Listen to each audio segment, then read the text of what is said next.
En l'absence de scène de crime, de corps et d'aveu, la justice se penche avec beaucoup d'attention sur la personnalité du suspect numéro 1 dans l'affaire Delphine Jubilard, son mari Cédric, actuellement en détention provisoire. Il est la dernière personne à avoir vu vivante l'infirmière tarnaise, ce soir du 15 décembre 2022. Depuis, plus aucune nouvelle de celle qui était une maman décrite comme très aimante auprès de ses enfants et qui comptait divorcer pour recommencer une nouvelle vie avec son amoureux de Montauban. En effet, le couple qu'elle formait avec son époux n'allait pas bien depuis des mois. Il s'était épanché sur leur relation auprès du psychiatre venu faire son analyse en prison.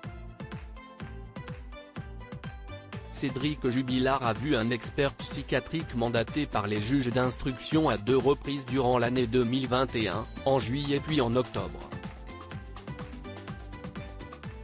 Durant ces 2 entrevues, s'il feint ne pas avoir de temps à accorder au psychiatre, il se laisse cependant facilement aller à des confidences intimes, comme le rapporte Libération.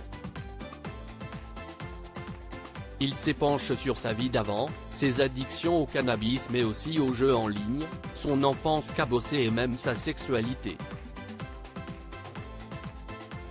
Il l'a décrite comme contrariée, se disant plus demandeur qu'elle.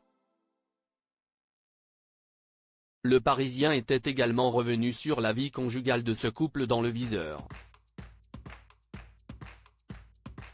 Il avait ainsi confirmé avoir caché les sextoys de sa femme, si estime qu'il lui avait acheté, note de la rédaction, les jouets sexuels, donc si elle en voulait, elle avait qu'à aller s'en acheter.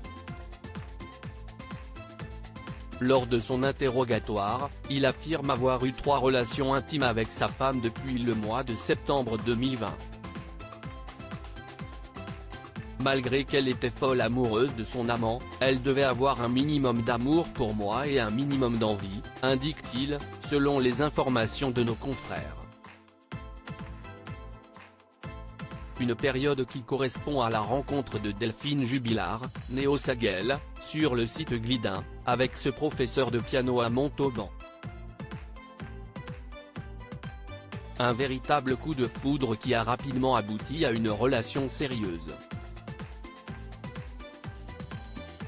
Elle comptait s'installer avec lui une fois les fêtes de fin d'année passées, mais cette nuit de décembre 2020 fera tout basculer. Cédric Jubilard reste présumé innocent des faits qui lui sont reprochés jusqu'au jugement définitif de cette affaire.